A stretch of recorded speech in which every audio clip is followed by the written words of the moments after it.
Hoje nós vamos discutir, nessa aula do curso de Física Experimental 3, mais um experimento virtual que vai ilustrar algumas das situações que vocês têm visto na teoria desse curso. Bom, hoje nós vamos lidar com o problema de uma carga elétrica num campo uniforme. Então, nessa situação, vocês já devem ter visto no curso de teoria como calcular o campo elétrico gerado por uma distribuição de cargas que consiste de uma placa infinitamente longa.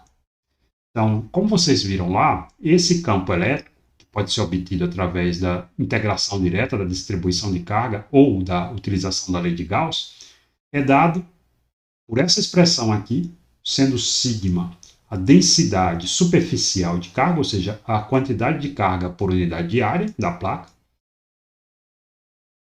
E esse campo ele é orientado na direção perpendicular ao plano da placa e ele não depende da posição, da distância que o ponto que você quer calcular o campo está localizado com relação à placa. Portanto, esse é um campo homogêneo, ele é igual em qualquer ponto do espaço, medido em qualquer distância com relação à placa. Bom, se você toma então duas placas infinitas como essa e liga essas placas a uma diferença de potencial, a uma bateria, o que ocorre é que essa diferença de potencial vai carregar as placas com cargas opostas, uma com carga positiva, outra com carga negativa, e nós vamos ter o problema discutido anteriormente com duas placas infinitas colocadas lado a lado, sendo que uma delas é carregada positivamente e outra carregada negativamente. É possível ver nesse arranjo de cargas que o que acontece é o seguinte. Então, se nós tomarmos, por exemplo, um ponto acima da carga positivamente carregada, da placa positivamente carregada, como nós já vimos antes, no curso também de teoria, o que ocorre é que uma carga positivamente carregada tem linhas de campo que apontam no sentido de fugir dessa carga, ou seja, no sentido oposto a essa carga. Então, a placa positivamente carregada gera um campo acima dela apontando para cima e abaixo dela apontando para baixo. Já a placa negativamente carregada tem um campo que vai sempre apontar na direção e sentido dela. Então, dessa forma, acima dessa placa negativamente carregada, nós temos um campo apontando para a placa, ou seja, de cima para baixo, e abaixo dela nós temos um campo que também apontará para ela, ou seja, nesse caso, de baixo para cima. Dessa maneira, como esses campos não dependem da distância, portanto, sempre valem aquela quantidade, nós mostramos aqui, acima da placa, a soma dos campos vai se cancelar. Abaixo da placa negativa, a soma dos campos vai se cancelar. E entre a placa positiva e a placa negativa, esses campos se somam, gerando um campo que aponta da placa positiva para a placa negativa e vale duas vezes o valor do campo de uma placa, ou seja, sigma sobre epsilon zero. Okay? Esse campo será uniforme aqui. Ele não existirá nem acima nem abaixo da placa positiva ou da placa negativa e, portanto, ele se concentrará apenas na região entre as placas. Essa configuração forma o que nós chamamos de capacitor. Então, esse daqui é o arranjo de um capacitor e o capacitor tem como propriedade criar uma distribuição de cargas que acumule campo elétrico entre as suas placas. É possível mostrar, como vocês talvez também já tenham visto na teoria, que a relação que haverá entre a diferença de potencial V, que vai estabelecer uma placa carregada positivamente e uma placa carregada negativamente, assume essa expressão aqui com relação ao campo elétrico entre essas duas placas. Ou seja, essa diferença de potencial entre as duas placas é igual ao produto do campo elétrico no interior das placas vezes a distância entre as duas placas. Então, essa equação aqui nós vamos guardar chamando essa de equação 1. Então, agora vamos lidar com o seguinte problema. Imagine que eu tenha esse capacitor, com essas duas placas carregadas, uma positiva e outra negativamente, com esse campo uniforme entre elas. E eu vou colocar entre essas duas placas um elétron. Esse elétron vai partir do repouso a partir de uma das placas, ok? Então, numa posição qualquer entre as placas, eu vou observar que o elétron está sempre sob a ação de uma força elétrica, uma força devido à presença do campo elétrico naquela região entre as placas. Como o elétron tem uma carga negativa e o campo elétrico aponta da placa positiva para a placa negativa, essa força, né, que é dada por um lado pela relação de Newton, que a força tem que ser igual à massa do elétron vezes a aceleração do elétron, né, nesse caso apontando para cima, aqui, tá? E ela vai apontar para cima porque, por outro lado, a força também é igual ao produto da carga vezes o campo elétrico. Como a carga aqui é negativa, por se tratar de um elétron, o campo elétrico aponta para baixo, então a força aponta no sentido oposto, devido ao sinal da carga, portanto, para cima. E aí eu tenho essa expressão aqui para a força relacionada ao campo elétrico. Bom, como o campo elétrico é constante nessa região, essa força também vai ser constante nessa região. Uma força constante gera um movimento que é do tipo movimento retilíneo uniformemente variado, ou seja, aquele que tem aceleração constante. O que nós conhecemos de Física 1 é que esse tipo de movimento, para um objeto que parte do repouso a partir da origem, vai ter uma expressão da distância que esse objeto percorre em função do tempo, dada por essa relação aqui. Para esse caso, eu estou chamando de d a distância entre as duas placas, como aparece nessa figura, e esse tempo aqui consistirá do tempo que o elétron leva para sair de uma placa e chegar na outra. Então, essa relação entre a distância entre as duas placas e o tempo de trânsito do elétron entre uma placa e outra, por se tratar de um movimento uniformemente variável, vai ser relacionado dessa maneira aqui. Vamos chamar essa de equação 2. Bom, a aceleração, a partir da expressão da lei de Newton, dessa daqui, evidentemente é a razão entre a força e a massa. E como a força é o produto da carga elétrica vezes o campo, nós temos que a aceleração será a força, ou seja, E vezes E, dividido pela massa. Usando daí a equação 1, nessa expressão, onde o E, campo elétrico, pode ser relacionado com o potencial, com a diferença de potencial elétrico através dessa expressão, nós chegamos a essa relação para aceleração.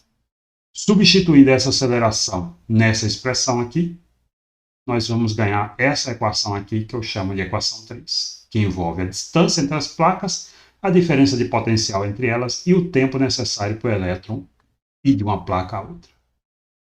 Bom, então, o experimento virtual que nós vamos realizar pode ser encontrado nesse endereço e eu vou descrever na sequência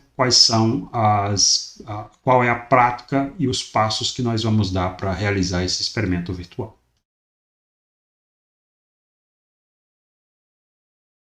Bom, o experimento virtual vai ser feito usando o endereço que vocês veem aí, que também vai se encontrar no guia da atividade.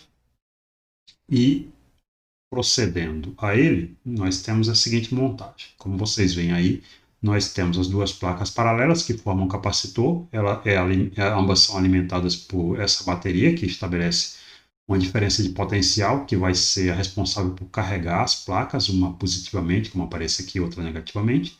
E o que eu controlo a distância entre as placas, a partir dessas setas, tá? E essa distância é mensurada com essa régua que vocês veem aqui em cima. Observem que ela está graduada em milímetros. Observem a menor medida que ela pode fazer para que vocês anotem o erro do instrumento de medida. O nosso aparelho que estabelece a tensão é esse aqui. Essa tensão pode ser controlada clicando nesses dois ícones aqui, a esquerda diminuindo ela e a direita aumentando a mesma. Okay? Então, o que vocês vão fazer vocês vão primeiro iniciar ajustando a tensão para o valor prefixado no guia da atividade e começar com a configuração das placas, tendo a menor distância possível entre elas. Vocês vão anotar a tensão que vocês usaram e vão anotar o valor da distância que vocês estão usando para aquele primeiro caso.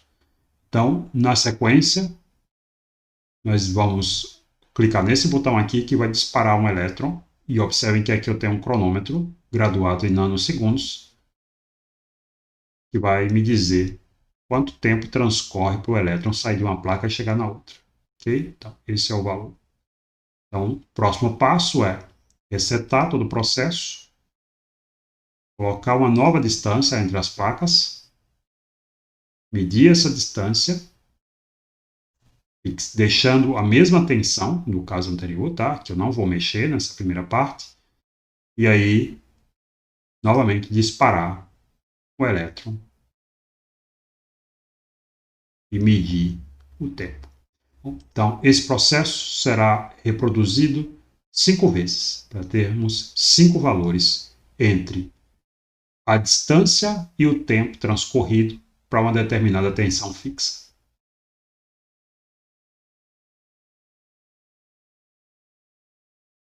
Na segunda parte do experimento, o que nós vamos fazer agora é o seguinte: ao invés de fixarmos uma tensão, nós vamos fixar uma distância, cujo valor é estabelecido no guia da atividade. Nós vamos começar com o menor valor não nulo para a tensão e disparar o elétron, medindo o tempo de travessia dele de uma placa a outra.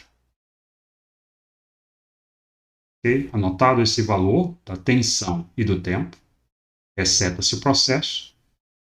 A distância continua a mesma, agora eu não vou mexer na distância, o que eu vou fazer é mexer na tensão. Então, passo para o segundo valor de tensão, disparo novamente e meço o valor do tempo. Eu vou reproduzir essa prática para obter 5 valores do tempo em função da tensão, com a distância entre as placas fixas. Bem, coletados os dados das duas partes do experimento, nós vamos proceder da seguinte maneira para a análise de cada uma delas. Na primeira parte, se vai linearizar a relação da equação 2, lembrando que a equação 2 consiste dessa equação aqui, que envolve a distância e o tempo. E usando os dados obtidos e aplicando o método dos mínimos quadrados a partir dessa linearização, se deve calcular qual é a aceleração do elétron entre as placas e expressar o valor dessa aceleração na forma padrão. Vai-se também construir um gráfico com os dados linearizados e a reta obtida através do ajuste dos mínimos quadrados. Okay? A segunda parte consiste em linearizar a relação da equação 3, lembrando qual é a equação 3, essa equação aqui. Tá? Lembrando que, nesse caso, nós medimos V e T para um D fixo. E usando novamente os dados obtidos e o método dos mínimos quadrados, dessa vez vamos calcular a razão entre a carga e a massa do elétron. Essa relação aqui. Expressando esse valor dessa razão na forma padrão. Se vai também construir um gráfico com os dados linearizados e a reta obtida através do ajuste dos mínimos quadrados. O próximo passo é o seguinte: vocês vão manipular as expressões mostradas aqui nessa apresentação, que envolve o movimento do elétron, para obter uma equação para o campo elétrico em termos da aceleração e da razão carga-massa. Utilizando essa expressão e os valores obtidos nas duas análises, vocês vão calcular qual é o campo elétrico estabelecido entre as placas do condutor para o primeiro caso. Ok? Então, é isso.